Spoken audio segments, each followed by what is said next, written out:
the more a game is hype, the easier it is to fail, you know? Bravo 6. Going dark. Ladies and gentlemen, welcome back to another episode of the Going Dark podcast, episode 13, ladies and gentlemen. Chop, how we feeling today? I really can't believe it. We are in probably the most exciting time of the year, chat. I mean, y'all think it's Christmas. It's not. It's before Call of Duty comes out. Black Ops 6, baby. Listen, Yeah. it like you said, I definitely think this time might be just as good as like Christmas and Thanksgiving. Personally, I like it more, but it's it's like literally the most exciting time where all of the speculation about the game, the not even leaks at this point, we're getting like legitimate things. Like, bro, I have I got a pager downstairs. I know you got one too. We got stuff to talk about. They've done a really interesting or they've taken a very interesting approach to marketing this year, and they've really leaned into the ARG stuff again. And it's exciting because this Call of Duty's in a time period that we've never really touched on before, and that's allowing them to do some very interesting things with like how they're marketing it. So I'm excited to get into it. I know there's a lot of noise on the internet about like everything going on with BO6, and it probably feels exhausting to keep up with. So that's why we're here today. Yeah, we just want to talk about like the most important, like condense it down to like just the stuff you really need to know. Yes, and the bullet points to take home. Yeah, and we talked about this prior to recording. We're gonna save all of our predictions and all of our deep analysis on what we think is gonna happen after the reveal on the 9th, yeah. I believe 9th. Yep, reveals on the 9th. That next week's podcast will be an absolute banger. And this, you know what, this episode is gonna be a banger as well. But next week especially will be a banger. So, I talked to you about all these things that were happening. I think I want to start with the pager actually. Now that you brought that up, sure. What do you? So if you don't know what's going on, we got sent, a lot of creators got sent like a 90s pager, with numbers that got sent to them, and then we had a little document that translated what number was what letter pretty much, and it would create a saying of some sorts. I'm not gonna lie. I'm glad that there's people out there that know how to do it, and we're doing it way back. I got started on mine immediately when it came in. So for those people unaware, we got these pagers, and they came with a message, and the message would just be a sequence of like 10 to 12 numbers, or maybe a little more, but it would just be numbers. And using and we'll talk about this in a second, but using the translator, the first thing I did was look up the like brand of the pager online. Then I found like some forums that talked about like Leet Speak. And so if you use like a Leet Speak translator for like the codes that we got, it ended up, giving you messages. The first one I believe was keep this on you. The second message was the truth lies. And then I got a third message on my pager, but I think mine's broken because it only gave me one letter. Like it just gave me the number 7. And I was like, I think that's like messed up because the number something's 7 broke. is just L. They just sent me L, and I'm like, okay.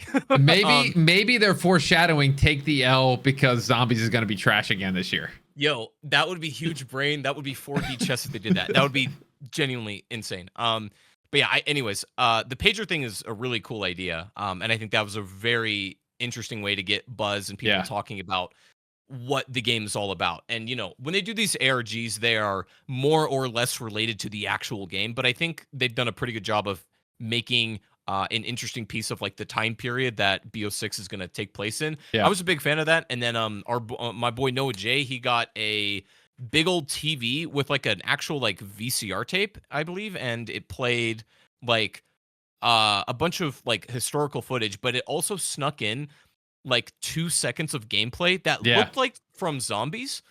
So thank the Lord. Listen, I got a job this year. I was like, your job is back. You don't have to apply to McDonald's. We've been talking about Chopper applying to Taco Bell and McDonald's. He's good, guys. We should be good. So back, Chad. We got Zombies. But yeah, it looked like there was a little bit of footage in that. That was really cool. Now, the thing is, in Cold War, Treyarch's last game, they did the Pawn Takes Pawn ARG. And the way that started, because This one was a bit different. You had that website called The Truth Lies. A lot of you probably went on that. You click the link and there's TV and then like, but I think like just like Charlie Intel tweeted it out. But the way the other one was found was like you went into BO4 Summit and there was something on that map that ended up leading you to a Wikipedia page and that took you to the thing. I think I liked how we've discovered Pawn Takes Pawn more. Yeah. Because I think they just like gave it to like Charlie Intel or whatever, and they just, at that point the cat's out of the bag. Do you remember But Black Ops 3, how they did that with the Snapchat and Drifter made a video and he's like, I went back to Black Ops 2 and found these random. Totally found this random thing in Express. You should check it out with your Snapchat. Yeah, I totally agree. I think it kind of sucks when it's given to somebody and it's like, I mean, I guess they get it. They got to get the marketing going, but it wasn't. It didn't feel like it was found like organically. Yes. Yeah. So that was the only little drawback, and also a little complaint here. I know I'm going off about this, but a little complaint was, I do you remember GK Nova 6? I don't. Do you remember? That was the ARG for Black Ops 1. GK Nova 6 was the coolest. It's kind of like the Truth Lies website, but it was way better. GK Nova 6 was just like, y'all can look it up if you're curious, but the thing, it was genuinely like really creepy. You would have no idea. If you stumbled across GK Nova 6 back in the day, you would have zero idea, period, that's associated with Call of Duty. It would just be this really weird website. Because there was nothing on it besides, the stuff. Yeah. But now, like Pawn Takes Pawn, and it was clear of it for a bit, but this Truth Lies website, at first, it was clear. It didn't have anything, but now it's got like Activision branding and logos on it. Right. It kind of takes away a little bit from it, but whatever, not a big deal. But like, as soon as I see the Activision thing slapped on there, I'm like, okay. Well, but GK Nova 6 had no branding at all, and I thought that was really cool, but yeah. That's funny you say that too, because I immediately thought of, I don't know if you saw the newsstands of the papers, and there was no branding. And I remember seeing a tweet. We'll have all this stuff pop up on the screen, but I guess it was like the Daily New York Times or something like that in New York, it was like or USA Today. USA Today. And it just looked like a normal like news. Imagine being a person like that has no idea what's going on with Call of Duty, and you're like, that's cool. What the heck is this? Like they defaced Mount Rushmore. What in the world? So yeah, like that's cool. And there's no like Activision branding or Call of Duty branding on it. It's just like the thing, and then the whole van with like the Truth so good driving around the city. It's like that's so cool. I think when I got my care package of the beeper and the postcard and the piece of paper that had like the blacked out letters, I think I was one of the first people to get it because I'm near. So I think it shipped from New York. I think we're allowed to say this. That's where I tracked it from, and I'm not really that far away from New York. So I was one of the first people to like put out a tweet that said I got the beeper, and like it was covered by like Charlie Intel and stuff. It is amazing how much of a like bump that can give you in like social media. Like if you're like a first person to get that, like that Noah J TV, he was the first one to get it over Lovely Low, and didn't somebody else get a TV too? Repulse got it, I think, as well. Oh, okay. And Noah J's was like 20,000 viewers because he was the first one to get that TV, even though they might have all been shipped at the same time. Sure. So it's like, we talked about this prior to recording too, of like just covering the news quick. Man, it can get you a quick spike, but it also is a lot of work to keep up with this. And it's kind of going off subject here, but that's why we kind of chose this area of a podcast to kind of just go over everything in one video rather than individual podcasts for the van and individual podcasts for the TV and individual podcasts for the. So yeah, I just the cool thing is that their marketing, it's taken a very different approach than what Modern Warfare did, where I feel like that was just, I think the Modern Warfare approach, they were just jamming constant advertisements. Like you would just see it everywhere you go. And they were also kind of banking on the fact that at least MW2 was called Modern Warfare 2. Yeah. Like they don't really do any ARGs for like Modern Warfare stuff. And then MW3 was also kind of just touted on the fact that it was the maps Modern coming Warfare back. 3. The old map, the old maps are coming back. Exactly. I remember the commercials. Remember the commercials were like creators from COD Next that we went to, and they're like, "This game's so good." And honestly, it was better than what it felt like. A great game coming out of it because of how bad the previous game was. So it was like they weren't like lying for the TV. Because I Yeah. would have said the Yeah, same no, thing. for I'm sure. like, wow, we're actually having fun again in a video, or in a video game. So, yeah, I want to go over the Noah J thing just a little bit because I think that, to me, I got to be honest with you, and I sent you a text about this. That might have been the most jealous I've ever been of a creator in my entire life.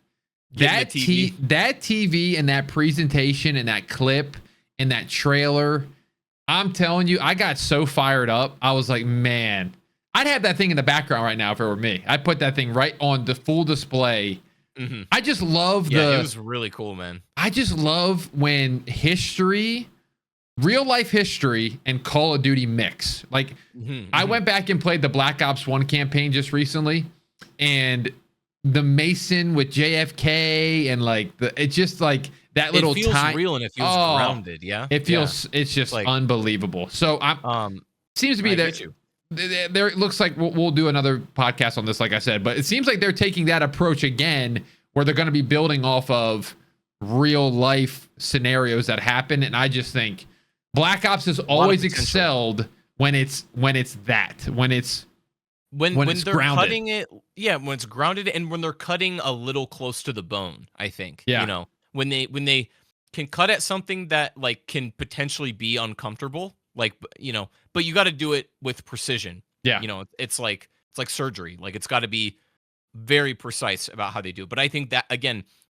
Black Ops has always been great about writing that line. And I think like it was the same thing with Cold War, even like when they did the pawn takes pawn thing. Like, I remember John, Mr. Dog JD, got this big projector and they, put slides in it, and that's where like a lot of the Easter egg stuff was. And I'm for those of you like who remember this story, there's actually a calling card in Cold War called the Nuclear Family, and it has like zombies like on a farm. It's just really funny. I use it to this day because that came from a joke that during that projector sequence that John had, like one of the like I think I remember this. Store default pictures got put there, just like a family. And he put it in, and we were all speculating. Like, and we're like, what does this mean? We're like, it's a family, a nuclear family. And we were, drawing, the nuclear family was the thing. And so that got made into like a calling card. I think that's hilarious. But I remember that too. That was kind of when I first started getting into. Well, I've always been in the Call of Duty hype, like you said, but I don't remember the Black Ops 1 thing that you were talking about. I think I started really getting into it with like Black Ops 3 with like the Snapchat thing. That was when I really started paying attention to like what's the clues, what's going on. And then they started doing little things here and there, like I guess, maybe I was paying attention to it before because Advanced Warfare. No, I'm sorry. Advanced Warfare. No, they did. Advanced Warfare brought in World War II guns near the end of the game to let you know that they were working on World War II. Like, I love that kind of stuff. And I don't really know where I was going with that besides the fact of like the hype. I remember what you're talking about more than any of them. It seems like every single studio and game has a slightly different approach to their marketing, but I've always just really preferred. Probably should start copying Treyarch, to be honest with you. Just nothing in my opinion has topped. To me, nothing has topped GK Nova 6 yet. That is the best one, like by a mile. And I think it's done more than what they expected to get people talking about the game. The time that the pagers were happening, I literally couldn't scroll Twitter at all without it being like BO6 related. X Defiant came out that day, but it was completely snuffed out by the BO6 chatter. And they've even done some in-game stuff. I saw this recently. We can segue into the thing you were going to talk about, but I did see in the zombies map, there's like a picture. I'm pretty sure it's the zombies map, maybe just Warzone, but there's a picture of like Adler in one of the buildings, and it says like most wanted. And I'm like, okay, so they are adding some things and not like telling us, which is cool. Yeah, I want them to do more like that. I prefer where, like, that as well. The game and you just find like a new thing. I love that. So I was very delighted to see them kind of take that direction, but they've taken it a little farther. And this is kind of what we were talking about before the show. But I'll let you explain that. To let's talk about that. But I do want to ask you before we go into that. Sure. At the end of the reveal on like that TV, we kind of finally got it's leaked prior, but the key art of the game. I just feel like if it's a Black Ops title, get the guy that's on the cover in that pose. You know, just that's Put just the should Black be Ops guy on the thing. that's just simple basic math here. You know, it's just there's something about that guy in that pose with the guns pointing down that again, it just fires me up because it just feels, I guess I don't know if it feels familiar or it's just iconic at this point. Yeah, like you know, and I think that's maybe why, I mean, not the sole reason, there's many, but maybe that's potentially one reason why games like BO4 didn't really connect with people. And then like Cold War is technically BO5, but nobody really considers it that. No. Cold War feels like its own detached game in a way from Black Ops, you know, even though it's not like technically, and again, we can talk about this in a second. Cold War is technically between Black Ops 1 and 2. Yes. So it's still like in that whole universe and timeline, but it for some reason it feels very separate. And I think BO4 and Cold War didn't really have that same like iconic branding. I can understand them wanting to switch it up a little bit and just not constantly do the same artwork and pose every time. But I think maybe there's a little more to it where they are making it appear like the Black Ops 1 or Black Ops 2 guy. I saw an interesting theory on Twitter. It's like it's paying homage to the past, but it was something about like this. I need to look this up because I'm gonna get it wrong. Yeah. But it's something about like the Cerberus and it like devouring the future or something like that. There was a very interesting Twitter thread that I saw that was like it's more than just having the guy doing this. You know, it's like there was more to it. So if that's the case, like I think that's interesting. And if they did put that much forethought into the cover art, then I think that's a good sign. Yeah, I mean, already like the marketing, the cover art, the stuff we've been getting as a creator, like you can just tell there's so much more behind this title than the last. Honestly, even Cold War, like I'm thinking the last time the hype was this big was legitimately probably MW19. Like, I don't really remember that. You don't remember MW? I remember this first reveal of MW19 with Price going dark, and I'm like, whoa. I guess I do kind of remember that stuff. We're back. I guess I kind of perceived it very differently because I was so like cynical and burnt from BO4 that I was like so checked out of Call of Duty. Like that was like my Doomer arc in COD. I was just so out of it with MW19. Yeah, see, but I do remember that reveal. I feel like honestly, truthfully, the Doom arc is kind of where I'm at right now. It's like. MW3, I mean, like I said, I probably stopped playing that game a couple months after. I love what they're doing. I do. It has not connected with me. Yeah, I don't know. I hear you. It just doesn't connect. And the MW2, obviously, I quit that game 2 months in. Vanguard was a game where I kind of went back and forth with it. Cold War was a game I kind of went back and forth. So I'm like 4 years of just like in the desert of being like, all right, what?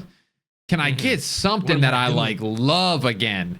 And so here's something I wanted to get your opinion on really quick is because I was thinking about this and I don't think all of that is simply nostalgia. Like, so I love Cold War. I think it's a very good game. It's not one of my favorite, but the thing is, you know, Black Ops this is going to sound silly, but bear with me. Black Ops Cold War is about the literal Cold War. But I remember when they made BO1 and I was watching a lot of interviews like Mark Lamia and whatnot. They're like, yeah, we want to make a game in the Cold War era, but we don't want to make a game about the Cold War. Like they wanted to do something a bit more like I don't know if sophisticated is the right word, but a bit more like abstract than unique, covering just the you know the literal events of the Cold War. I think like if BO6 is taking more of that approach where they're like, we're not trying to cover the literal like Gulf War on face value. Maybe there's something a little bit else they're doing that they want to that they want to draw attention to. Yeah. I don't know. That's why I think like that's where like the genius of BO1 really was at. Is like, yeah, the game takes place during the Cold War, but it's not really about that. Cold War was just about the Cold War. Have you played BO1 in the last couple years? Oh yeah. Okay. It's excellent. It was so good. One of the best campaigns ever made in gaming. That's not nostalgia. In gaming, yeah. In gaming. I said that at the end of the playthrough. I said I said, not only is this one of my favorite, if not my favorite COD campaign, it's a top campaign in all of gaming, like for sure. I could tell you some stuff about that campaign after the podcast, but we'll get to that. I would love that. But yeah, let's go to the let's move on to the next point, because I brought this up to you because this is, I mean, it's, if you guys didn't see, there is the dreaded, and I mean the dreaded, the Warzone intro. My golly day. I don't know if you play any Warzone, Chopper, but that guy is the most annoying person on planet Earth, of that going into the war zone. How have we not changed that cutscene? We're 9 months into the game. Get that guy off my screen. So I guess they did actually listen to it, because they got the guy off the screen for a little bit at least. And there's a little TV VCR interruption. And wouldn't you know it, it's Mr. Frank Woods. And he's in a wheelchair. So Chop, I mean, what do we feel? I guess my first question is, let's dive into the first question. Do you like that they're doing the promo in Warzone? Because I know last year, or was it MW2, where they teased the next game, and I feel like they're making Warzone the spot where they do the big teasers, and it's been since Verdansk. But I think it made sense when it was in Verdansk because of everybody being on that game at that time. Sure. It made sense. That was the place to do it. Yeah. In 22, when they were teasing MW3 and we were doing like that DMZ mission. Oh, sorry guys. I've never said anything positive about MW2. I really apologize, guys, if you somehow like that game. I have not one positive thing to say about that game. So the DMZ mission, and it was like Warzone though. It was still Warzone. And I feel like we're kind of, man, I'm seeing the opinions on the timeline of people saying Blackout's better than Warzone, and Warzone's dying, and Warzone's just not as good as it once was. But here we are still kind of promoting the next game in Warzone.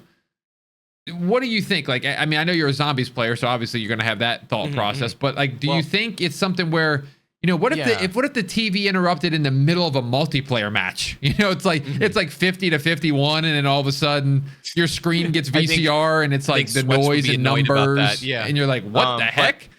But I've got a couple things actually to take apart there. Let me take them one at a time. The first thing I wanted to say, as a more like silly thing, is like, okay, Frank Woods is in the wheelchair. Obviously, this is setting up BO6, but then, okay, so Cold War is supposed to take place between BO, and I know there's going to be some lore expert that'll help me with this one. Cold War is supposed to take place between BO1 and 2, but Frank Woods is not in the wheelchair in Cold War, right? Yes. No, he isn't. He's not. I was agreeing with you. Sorry. Right. Yeah. So if that's the case, then is Cold War its own separate timeline? And then don't get me in the multiverse thing, man. Get me out of there. No, I know, but that's the problem, because you know Adler's going to be in the game. Yes. So Cold War still has to have taken place in this timeline. And if Frank Woods is in the wheelchair, unless he's in for a different reason, he wasn't in the wheelchair in Cold War, but that takes place after BO1. So I don't know. I'm a little bit confused. Not my problem to figure out. We'll see what they do. Not my problem. Not my problem at all either. The other thing is, I was going to say, as far as like how they are doing it in Warzone, I guess my thing is, yes, I agree, where the first time they did the big live event in Verdansk made sense, because that was like the peak of Warzone in that era. That's what everybody was on. I totally get them doing that. And of course, that was like the Fortnite thing. Nowadays, I think it's just diminishing returns for them. There aren't quite as many people, comparatively speaking, on Warzone. There are people interested in other things that don't really get the same thing. But also, you don't want to like have like 4 live events going on at once across all your different Too modes. much. You know, you can't really do that. Yeah. The live event thing, I'm kind of, I don't know. The novelty's worn off a little bit for me. They can be cool sometimes, but like the DMZ mission thing, I just didn't care. We were moving like briefcases. What were we doing? Like moving some sort of like moving like this like gas from like a thing into a truck or something. I don't even know. It was weird. So I at this point with live events. But what's the one live event you remember the most? I'll tell you which one it was for me. The Cold War reveal. The numbers. Yeah. The numbers. Yeah. You know, flashing on your, even the little small things like that of the flashing on the screen, that gets me more hype than doing some cutscene generic. Then running through, grabbing these stupid crystals out of the cave. Yeah. Dude, exactly. It's the subtlety, man. I'm Yep. telling you. Yep. And yeah, live events could work, but you know, I'm kind of worn on them a little bit. But and also again, I think it was a lightning in a bottle where everybody was home playing Warzone during that, especially for the pre-reveal of Cold War. That was like the time. So it's a little different, but I don't mind them continuing to promote the game in Warzone. I just wish there was that same energy elsewhere.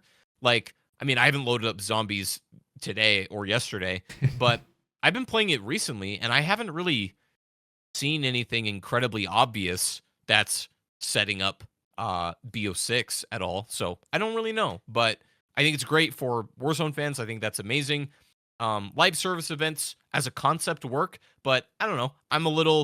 I'm more interested in the ARG they're doing than live service, or I'm sorry, live event things in Warzone. Yeah, I agree. I think the other stuff, the stuff being sent to people, that feels more Black Ops to me. It's so much more Black Ops. It's crazy, and to me, it gets me more hyped up. Like I told you, I got into a little time of where I was just kind of making videos of doing every leak, and I'm like, this is exhausting. I'm probably gonna stop, but I have not had that feeling since MW19 and Cold War. So that's the positive. It's getting me fired up where I haven't been fired up in a long time. So it's definitely very fun. The one thing I did want to mention is like, I just really hope that it can deliver what I hope it can deliver a bombshell, because you know the mistake that I in hindsight that I think MW2 made, and again, this might sound like a contradiction, but I don't know if it is. I really think that like the more a game is hype, the easier it is to fail. You know, like I think one of the problems with the MW2 was like, you know, I know you really don't like the game, and I'm not particularly a fan either, but it's like it was insanely hyped because of the name, essentially. I mean, do you remember that was what the whole game was being carried on pre-release? It was called MW2, and everybody thought it was like the second coming of Jesus, the video game. Yeah. And inevitably, when the game lets them down in some way, that fall off from that mountain seems to be so much higher than if there was just it's just another modern warfare game, you know. And I'm not saying we shouldn't be hyped for BO6, but there's a push and pull relationship there a little bit. So I'm super excited for what they're going to do in BO6, and I'm very much looking forward to checking it out myself and the reveal and everything.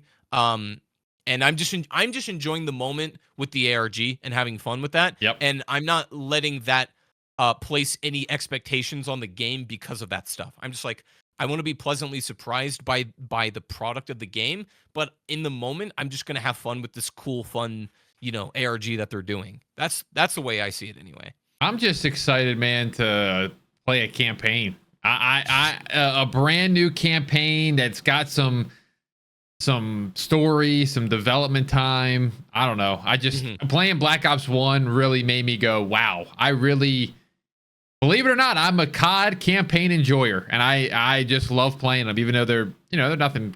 Well, that one was crazy, obviously, but some of them aren't that crazy, and I still just enjoy them. I enjoy playing them, so I will be ready for that big time. I'm actually looking around to see if there's any news today with anything else that kind of leaked, but I don't think anything. I think they're saving all of their big moments for the reveal. I'm sure that's going to give us like 2 hours of things to talk about soon. So y'all make sure you are ready for the podcast after the reveal. That's going to be on the 9th when all that's going down during the Xbox Direct. It's also interesting that I don't think we've had a Call of Duty reveal have its own showcase, I believe, since Advanced Warfare. I was going to ask you, are you going to live stream that? Are you going to like watch it and live stream it? Honestly, maybe. Yeah. I was thinking about that because I just didn't know how long it would be. Like, is it going to be like 20 minutes, you think? Or is it going to be... It'll probably be like half an hour to an hour, I would assume. Might be worth it. I mean, I was thinking that in general, just covering it. So yeah, I think I probably will. I'm excited to do that. I'm excited to be in that hype, and Oh man, it's gonna be. It's a good time. It's a great time. It's a good time to be a Call of Duty enjoyer right now. Yep. Well, hey, listen, this is a shorter episode because we're just kind of waiting for the reveal, and then we're gonna just go. I mean, next week might be 2 hours. That's the thing. We don't know. We're going all in on the next one. We just wanted to get you to catch you guys up with like the bullet points of what you need to know. Because again, there's a lot of just information that you don't really need to worry about. But the things that you really wanted to keep in mind, I think we covered in this show. Yep. I think that's the best way to do it. But we wanted to make sure we got you something because the goal and the mission is to give a podcast every week. I did tell Chop that we've probably decided right now to do once a week and hover on that like Thursday release day, just because I feel like it gives you guys more time to watch the entire thing rather than put another one out and then everybody gets behind. We get a bunch of comments that are like, hey, I'm just catching up. I'm on episode 5. I'm trying to get to episode 9. I'll get there eventually. Yeah. So we don't want to drown y'all in content. Even though we like making these, we don't want to. We want to do quality over quantity to the most degree we can. So we hope to bring you a good show every time we do make one. And that is going to be our schedule from here on out. Yep. Well, Chop, I think that is episode 13. If you guys next time we see you guys, BO6 will have been revealed. Oh man, what a beautiful thing to say. If you guys can leave a like on the video, subscribe if you're new, obviously. Spotify, Apple, both of you guys, please leave a 5-star if you actually enjoy the podcast. I keep hyping up Spotify. 130 reviews on Spotify. I mean, you guys are crushing it. So thank you very much. I think that really does help us out. It puts us in the algorithm and all that stuff. So yeah, that is episode 13, Chop. Anything else? I think that's it for me. I'm looking forward to chatting about the reveal after it's happened. And me and Tdawg are both going to be covering what BO6 has got going on a lot on our own channels as well. So make sure you're all up to date on that. Go follow us on Twitter as well. And we will see you all in the next one. All right, everybody. Bye-bye. So, Bravo 6. Going dark.